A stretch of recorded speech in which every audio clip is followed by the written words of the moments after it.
we know as queer people, even growing up and being really young, you're always constantly taught that it's wrong. It's something to be ashamed of. There's things we can't change. There's things we can't control. And we just have to build and celebrate and love and live as we are.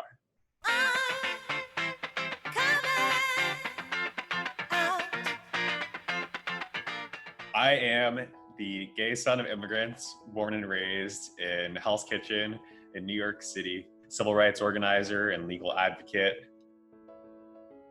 One of my earliest memories was when I think I was 5 years old and Harry Potter had recently come out. That's when I knew I was gay. I think the dominant feeling was just shame. Shame from everyone and everywhere. And we know as queer people, even growing up and being really young, you're always constantly taught that it's wrong. It's something to be ashamed of. I was definitely pretty sheepish about it. And the literal way I came out to my family was by forwarding my law school application essay in which I had come out, and I hadn't shown it to anyone. But it was just part of my story and part of why I wanted to become a civil rights organizer and a legal advocate, to give voice to people who didn't have one. I think the kind of opening line or story I shared was what's called a hypnic jerk, which is that sudden feeling of falling when you're falling asleep that you jolt awake to. And that's how I described kind of life before then.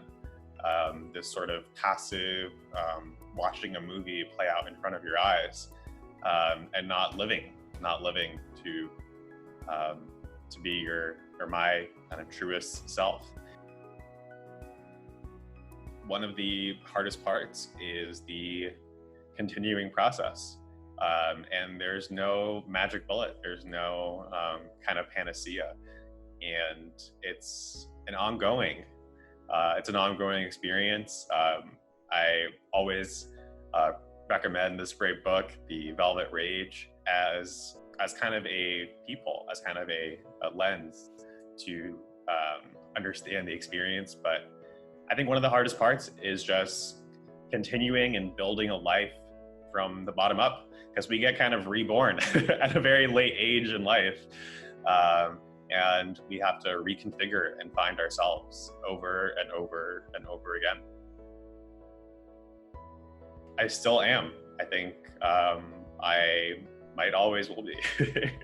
But really, it was a matter of surrounding myself with the right people and always iterating at that, and trying to discover and question who the right people are to be healthy and happy and sustainable.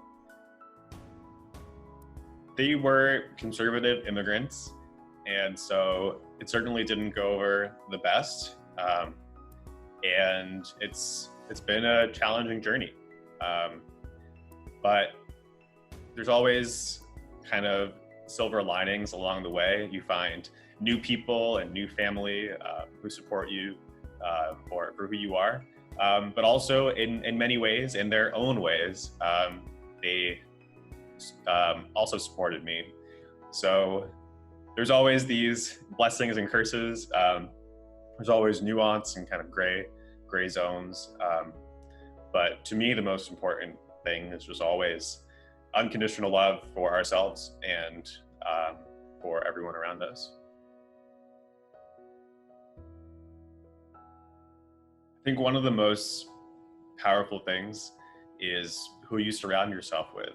And if you find that you're surrounded by people who might be toxic, or you can't be your full self around them, then you need to make sure you put yourself in a new environment with new people that can help you get on the right track to building a fulfilling, joyful, meaningful life. So it can be a challenge. But it's this constant process of making sure you feel supported and loved, but also challenged to be better and by those around you.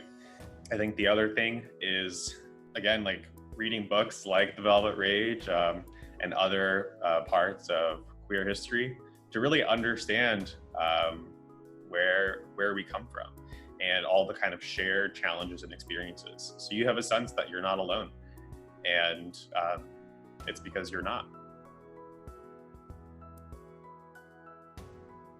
I think we're seeing coming out happening younger and younger and younger, and hopefully be easier and easier and easier. But I don't think it will be a thing in the past. That's a question that many years ago I would have answered differently.